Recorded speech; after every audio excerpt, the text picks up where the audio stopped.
दोस्तों, क्या आपने कभी सोचा है कि हमारी धरती अगर कुछ सेकंड के लिए घूमना बंद कर दे तो धरती पर क्या हो सकता है? क्या होगा यदि धरती हमेशा के लिए घूमना बंद कर दे? आपने कभी सोचा है कि यदि हमारी धरती पूर्णतः चपटी होती तो क्या होता? ऐसे बहुत सारे सवाल जो आपके मन में हमेशा उठते रहते हैं। तो चलिए आज हम कुछ ऐसे ही सवालों को आपके सामने लेकर आए हैं। दोस्तों, अंतरिक्ष तो वैसे बहुत सारे रहस्यों से भरा पड़ा है जिन्हें जानने और समझने के लिए पूरी जिंदगी ही समाप्त हो जाती है, लेकिन फिर भी हम अंतरिक्ष के रहस्य को पूरी तरीके से समझ नहीं सकते। इसी में हम चलते हैं अपनी पृथ्वी के बारे में जानने के लिए। हमारी पृथ्वी भी इतने रहस्य मौजूद हैं जिसे आज तक पूरी तरह से समझा नहीं जा सका है। क्या आपने कभी सोचा है कि हमारी धरती पर वास्तव में दिन और रात होने का क्या कारण है? धरती जो अपने आप में एक जीवन के लिए बहुत उपयोगी है, जहाँ जीवन के लिए हर तरह के सुख सुविधाएं उपलब्ध हैं, जहाँ जीव जंतु पेड़ पौधों की अरबों खरबों प्रजातियां उपलब्ध हैं। दोस्तों, आज हम धरती के कुछ ऐसे ही रहस्य के बारे में बात करने वाले हैं जिन्हें आप जानना चाहते हैं, लेकिन आपको इस वीडियो को अंत तक जरूर देखना होगा, तभी आपको समझ में आएगा कि आखिर हमारी धरती इतनी रहस्यमयी क्यों है। क्यों है कि हमारी इस धरती पर जीवन के सभी संसाधन उपलब्ध हैं। आखिर यह हुआ कैसे? तो चलिए दोस्तों, हम अपनी वीडियो को शुरू करते हैं और जानते हैं कई रहस्यमयी रोचक जानकारियों को। दोस्तों, हमारी धरती सौर मंडल में तीसरे नंबर का ग्रह है। धरती अपना एक चक्कर पूरा करने में 23 घंटे 56 मिनट और 4.1 सेकंड का समय लगता है। वहीं एक साल, एक वर्ष में 365 दिन 5 घंटे और 49.2 मिनट होते हैं। 5 घंटे और 49.2 मिनट को व्यवस्थित करने के लिए हर 4 वर्ष बाद फरवरी को 29 दिन का रखा जाता है। यही वजह है कि धरती के एक भाग पर दिन और दूसरी भाग पर रात होती है। दोस्तों, हमने बचपन में साइंस की क्लास में तो पढ़ा ही होगा कि दिन और रात होते कैसे, फिर साल कैसे बदलते हैं। ये सारा खेल धरती के अपने धुरी पर घूमते रहने और सूर्य के चक्कर लगाने पर निर्भर करता है। धरती हर वक्त रोटेशन और रेवोल्यूशन के खेल में लगी हुई है। इसी वजह से समय का हर वक्त बढ़ता जाता है। पर सोचिए, अगर धरती अचानक से अपनी धुरी पर घूमना बंद कर दे तो क्या होगा?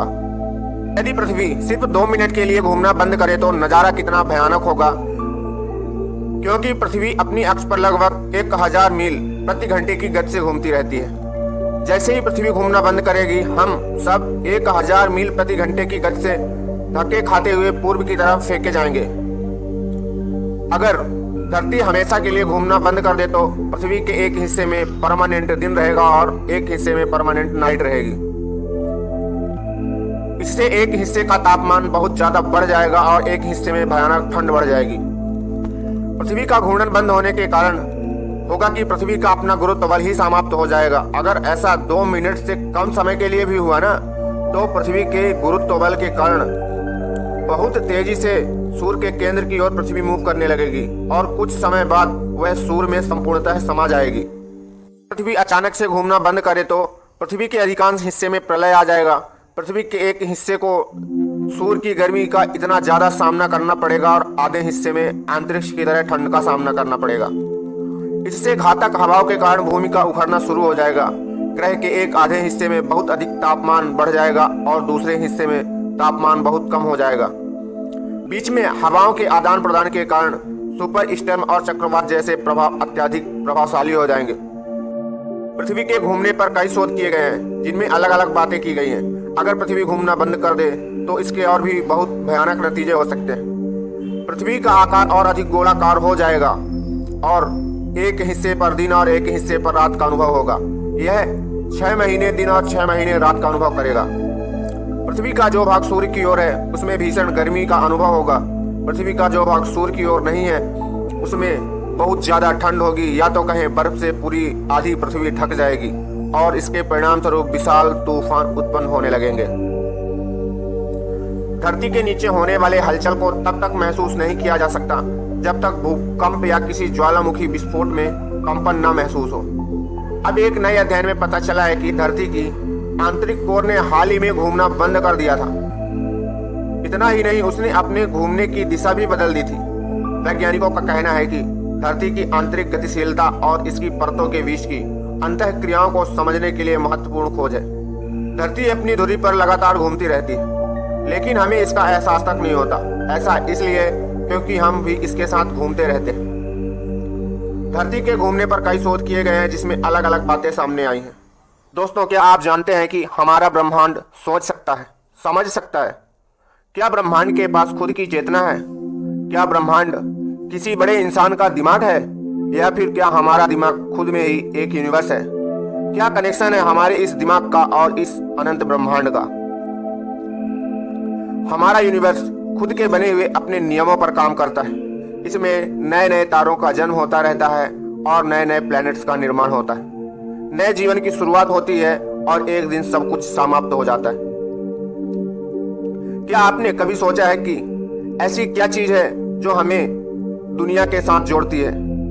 अगर इंसान के अंदर वह चीज निकल जाए तो इस दुनिया में उसका कनेक्शन ही टूट जाता है। मैं बात कर रहा हूँ कॉन्शियसनेस की, यानी चेतना की। हमारे शरीर में चेतना ही वह चीज है जो एक मरे हुए इंसान को एक जिंदा इंसान में फर्क पैदा करती है। क्या आपको लगता है कि यह विशाल ब्रह्मांड जिसमें जन्म और मृत्यु का प्रोसेस कंटिन्यू चलता रहता है, नई तारीख जन्म लेते हैं और मरते हैं, यह ब्रह्मांड जो सबको जीवन देता है, क्या इस ब्रह्मांड का खुद की कोई चेतना है जो इस ब्रह्मांड में चल रही है? प्राचीन समय से लोग इस गुत्थी को समझने की कोशिश करते आए हैं कि हमारी यह दुनिया आखिर काम कैसे करती है, और आज हम भी इस ब्रह्मांड के रहस्यों को समझने में लगे हुए। आज हम अपने ब्रह्मांड को जैसा देखते हैं यह हमेशा से ऐसा नहीं था।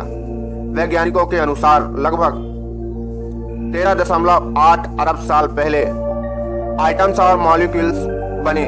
इसके बाद नए प्लैनेट्स और स्टार्स का जन्म हुआ, गैलेक्सी का निर्माण हुआ। बाद में इसमें नए जीवन की शुरुआत हुई जिसमें ब्रह्मांड में कॉन्शियसनेस यानी चेतना डाल दी गई। आज के चेतनशील इंसान यह जानने की कोशिश कर रहे हैं कि आखिर उसके अंदर यह चेतना कहाँ से आ गई। आज हम इंसानों को ऐसा लगता है कि हम सबसे बुद्धिमान हैं, लेकिन हम यह भूल जाते हैं कि हम वह इंसान छोटे से प्राणी हैं जो एक छोटे से ग्रह पर रहते हैं, और वह ग्रह इतना विशाल है कि इसका एक चक्कर लगाने में 365 दिन लगते हैं हमारे ग्रह को। हमारी मिल्की वे गैलेक्सी में ऐसे अरबों खरबों तारे हैं जिनके चारों ओर हमारे जैसे ना जाने कितने प्लैनेट्स चक्कर काट रहे हैं, और हमारी मिल्की वे गैलेक्सी जैसी इस ब्रह्मांड में अनंत गैलेक्सियां मौजूद हैं जो ब्रह्मांड के चारों ओर फैली हुई हैं। अब जरा सोचकर देखिए कि इतने विशालकाय ब्रह्मांड में ऐसे कितने प्लैनेट्स होंगे जो किसी ना किसी स्टार्स का चक्कर काट रहे होंगे। क्या होगा इस संपूर्ण ब्रह्मांड में खुद की एक चेतना हो? हमारा ब्रह्मांड मैथमेटिक्स बैलेंस है। ऐसा लगता है किसी ने सोच समझकर इस ब्रह्मांड को बनाया है, जिसे मैथमेटिक्स डिफाइन किया जा सकता है। हर एक घटना को घटने के लिए कोई ना कोई कारण होता है। बिना किसी कारण कैसे ब्रह्मांड में कोई भी घटना नहीं घट सकती। हाल ही में इसरो के विक्रम लैंडर ने चांद की सतह पर उतारा, इसलिए वह यह कर पाई कि उनके पास चांद की मैथमेटिकली डिटेल्स पहले से ही मौजूद थी। ऐसे ही किसी प्लैनेट्स पर जाने के लिए उसकी पूरी डाटा